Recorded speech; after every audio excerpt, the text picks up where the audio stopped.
Alright, I've got some stuff that I need to say, and with 2K20 coming out in about 11 days, I think now is the right time to say it. What's good, Internet? My name is attackslug. Welcome to the channel. If you aren't already subscribed, perhaps consider hitting that subscribe button and clicking the bell, etc., etc. But longtime fans are going to know a lot of the things I'm about to discuss in this video. But if you are new here, I'd like to think my track record speaks for itself when it comes to wrestling video game coverage on YouTube. There are over 3,800 videos in the last 7.5 years on this channel, and I would be willing to say perhaps 80% of them, if not more, are a wrestling game of some type. So perhaps some people think I don't know what I'm talking about, but man, I've certainly done a lot of talking about it on this channel. And I definitely took a lot of flack on this channel for my very critical coverage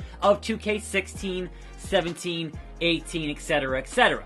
If you go back and look at my pre-release coverage of those games, I was definitely very critical in my perception of what I thought the quality was going to be, and I'd like to think that history proved me right in those cases. But people don't want to hear that pre-release. All 2K cares about is the pre-release hype and keeping those pre-order numbers up. After the game comes out, they don't really care what you say. And sure, hindsight is 20/20, but I was calling it before the games came out, and then they came out, and then we had what we had. Which is not to say that everyone is gonna trash on the games afterwards, but wait a month or two, and then it's like, it wasn't so good. Meanwhile, I was out there before the games came out saying, man, that doesn't look so good. And so as far as I can tell, this is the second biggest channel that does not attend any press events. Shout out to New Legacy. And that's because I call shit like I see it, I play other video games, and I judge wrestling games accordingly compared to other video games. And we know that YouTube rewards positivity. Even if it's not genuine, that's what does well on this platform. People want to be told the thing they like is cool, and therefore they are cool for having liked it. It's why shows like Talking Dead exist. Even if that episode of Walking Dead was trash, and a lot of them were, Talking Dead gonna be like, yeah man, that was awesome, can't wait for the next one. People are looking for that positive reinforcement feedback loop, and YouTube rewards that behavior, even if it's not authentic. Even if a game is bad, you're gonna have somebody on YouTube, at least in the comments, defending that game. And even bad games have positive press events from influencers beforehand looking at you, Fallout76. Don't think I forgot when all those influencers got the actual canvas bags way before anybody else got canvas bags. The amount of opportunities I have turned down in 7.5 years to maintain my integrity and maintain my morals are staggering. The amount of times I could have sold out and said things I didn't believe for either views or monetary gain is staggering. But I still think that anyone who clicks on my videos, and I love ya, deserves to have genuine, real, and honest commentary and reactions. And I know folks say they want real content here on YouTube, but what actually performs well are a bunch of fake that pretends to be real. And that's not me. But I'm not here to network and make friends. I could give a less about being the black sheep of this community. I'm on YouTube because I enjoy making videos, and I hope that people want to watch those videos. And where I am currently at, I would like more folks to watch the videos, but I'm not about to compromise my integrity for the sake of more views. And if that mentality ostracizes me, because I can't be controlled, because I can't be bought, because I'm a loose cannon, well, it's like, look, bang bang, mother. And yes, I've seen the responses of, 2K has no idea who you are, you're not important.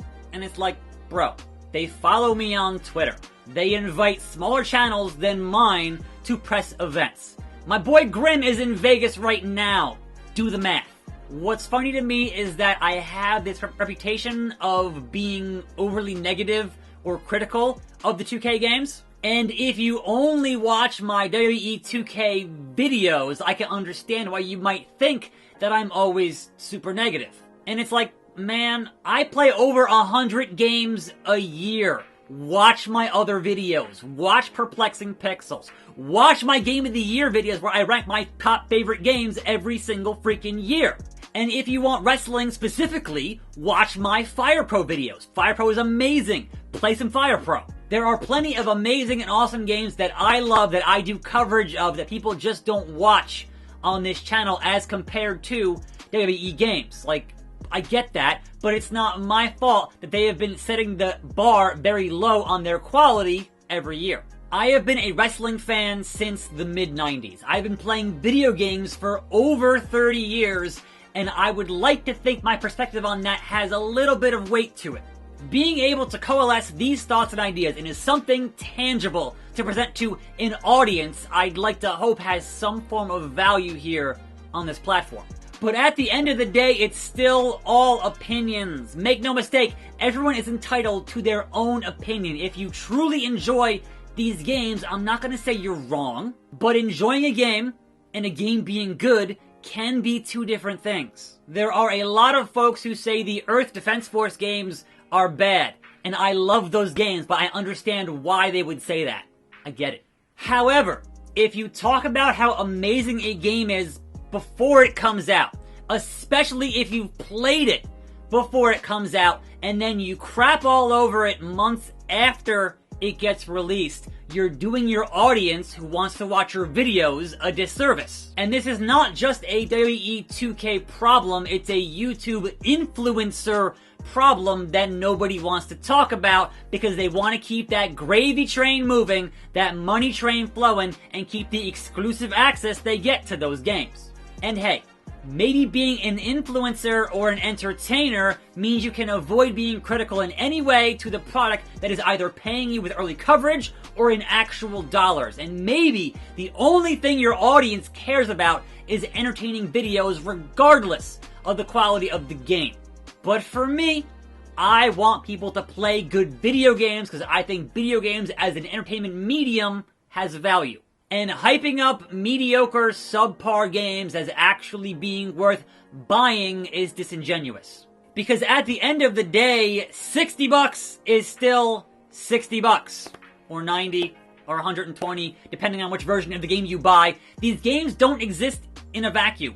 People say it's not fair to judge 2K because you have the same team working on the same game every year. They only have like 9 months, so of course it's going to be an incremental upgrade every single time. And that's to be expected. Meanwhile, games like Madden that have a larger budget have multiple teams that have more than 9 months to make that game, and they leapfrog those teams every year. And I understand that wrestling is kind of a super unique situation, and it's not like any sport because every single superstar is different. They don't wear uniforms, and they constantly change their costumes, they change the sets. Wrestling is constantly evolving every single year, and having to encapsulate that in a video game format is difficult. So you only have so much time. You only have so much budget. But for the end user, for the person buying the game, for the game critic, none of that should come into play when you judge the quality of the game. Not the budget, not the dev time, none of that. Because straight up, as someone who has a limited budget, I'm here in this room, behind this green screen, with these lights, in a bedroom. My bedroom, right? As someone with a limited budget and limited time, and a channel that YouTube does not give a single about, I can empathize with those kinds of issues and constraints.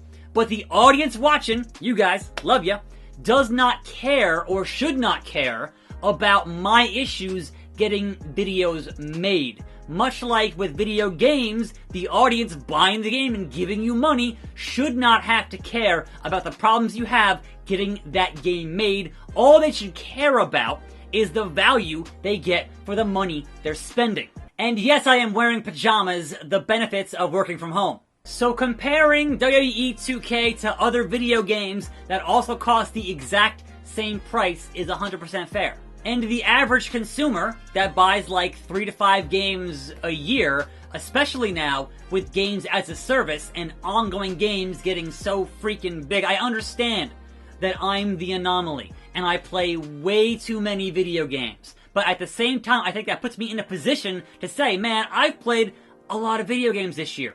Not all of them were good. And I'm trying to highlight the ones I think are worth playing, the ones I think are worth buying here on this channel.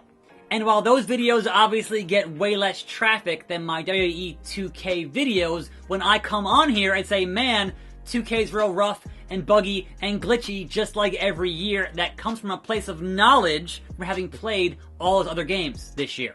And so that brings me to WWE 2K20 in particular. For those just joining me because of the timestamp in the description, welcome!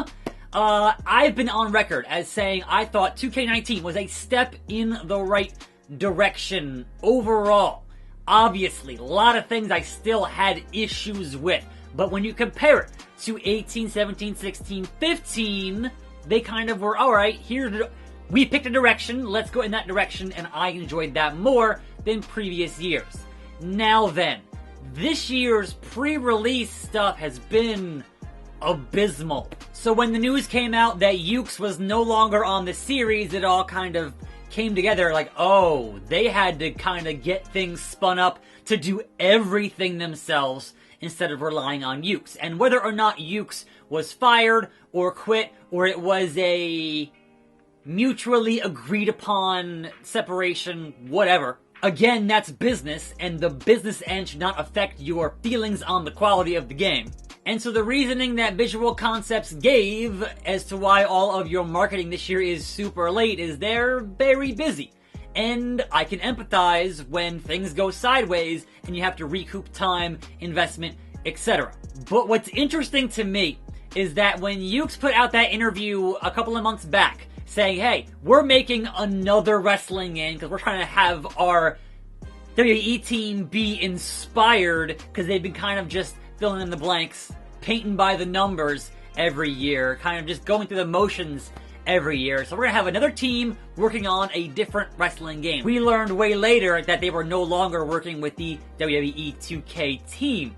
And so it's like, the way that Yuke's phrased that interview sounded like, man, there's stuff we want to do. We have a whole new motion capture system that's way faster than what we used to have and are forced to use. And it sounded like Yuke's was kind of like, hey man, 2K is holding us back. Now 2K on the other side in this interview day before yesterday was like, man, Yuke's is kind of holding us back. And I'm like, so they're both kind of laying the blame at each other. But when you look at how the games have been the past couple of years, you think, man, maybe you're just both mediocre and subpar. Because in 2019, Yuke's put out another game that was not a wrestling game. It was Earth Defense Force Iron Rain, and it was not very good. So while I certainly would like to have a hope that this independent, or perhaps maybe AEW, or New Japan, or whoever it happens to be, Yuke's wrestling game, when that comes out, that's gonna be good. Their track record as of late, maybe not so much. But yes, Visual Concepts had to create a whole nother team stateside to basically make what is essentially the same game again. Because everything we've seen looks like it's the same game with a new roster. And you got the originals, that's DLC. There's more weird stuff in my career, thumbs up. They added the Mixed Match Challenge, awesome. But when you look at it as a whole, what was in last year to this year, that looks like a lot of the same game with a new roster. I'm not discounting how long it takes to make 184 plus whatever, 89 superstars in your game, even if a lot of those were ported from last year's game. I'm not saying that's not work that you did in the past 9 months to make this brand new My Career that looks crazy, and I can't wait to play it soon. But again, all that behind the scenes stuff that you learn about on the internet, like, I'm not there, you aren't there, we don't know what the real deal is. And again, it should not matter because $60 is $60 and you judge the game accordingly. But man, roster reveal? What happened? Is Leo Rush in the game? Is he not in the game? Is he a manager? Is he a wrestler? Is there both? Is he DLC? They have made such a mess out of a thing they've rolled out pretty consistently in the past number of years because of this whole thing with Yuke's leaving, because of having to make their own team, and they've been very busy and everything else, and I get that, but man, like, you're not creating a great pre-release impression here for this game, And the more superstars you unveil on Twitter with The Rock, with Molly Holly, with Io Shirai, like, you're almost better off not saying anything, not showing anything, and relying on the other YouTubers to give you the hype for that stuff, because what you're doing is doing you no favors. But I also understand the other side of that coin, in that graphics are not everything. Is the game fun? Right now I'm playing a game called Noita on the PC with some footage here somewhere in this window, and that game's amazing, but not exactly a graphical powerhouse. But again, if it's fun, it's fun. I have played plenty of terrible looking games in the past 30 years that were a hell of a lot of fun. So I'm not gonna be super harsh on the graphics like a lot of folks are, even if, when you look at that My Career footage and those textures, those are some PS3 looking textures. So one of the big things that folks were real mad about after that interview dropped was that there's not going to be any new gameplay features. That was a, hey, we're focusing on My Career, we're focusing on the Women's Showcase, and gameplay features were not at the forefront, so no GM mode, and that kind of thing, right? And I certainly see how that makes for an easy headline. Now, personally, I would say Mixed Match Challenge is a gameplay feature. That is a new match type in the game that you focused on, and therefore that counts as a new gameplay feature. Now, I'm still wondering why in last year's showcase you had guest referee in the showcase but not in the game. And as far as I could tell, this year also not in the game. You would have thought if it was, they would have mentioned it by now. And the one thing they went hard on here was, we're listening. And I'm like, look, do you know how many game publishers I've seen have major scandals that said, we're listening, and really didn't care, just waited for it to go away? Like, game publishers, game marketing saying, we're listening, is saying, hey, please keep your pre-order, we need the money. And that's the bean counters, that's the higher-ups, you know, that whole be-edness part of the business. It is what it is. But at the same time, when you said, we're listening, we're listening, we're listening, for how many years, and people wanted an individual, singular, women's My Career, and instead we get both, that's not really what people were getting real worked up about. Like, I think what they've done here is potentially super interesting, but let's be clear, people wanted a separate women's My Career. And on top of that, all this focus on the women's showcase, right? That's great. That's fantastic. Here's the one problem I have, or the one potential problem that I have. If you imply there are no new gameplay features because you are focusing on this 4 horsewomen showcase mode. And one of the things in the trailer, you saw the Hell in a Cell 2016 Sasha versus Charlotte. Here's the issue, man. In that match, tables and chairs played a big part of that Hell in the Cell match between Sasha and Charlotte, the first ever women's Hell in a Cell match. And as of last year, tables and chairs, you can't use them in Hell in a Cell. So how is that an accurate representation of what that mode should be if you're focusing on that showcase? And maybe I'm wrong. Maybe that's in the game. I don't know. I'm not in Vegas right now. It's the kind of granular stuff that the hardcore fans are looking for. I understand you can't just pander to the hardcore fans because these games do sell a lot of copies every year, although it seems like less and less each year. That's a whole different story.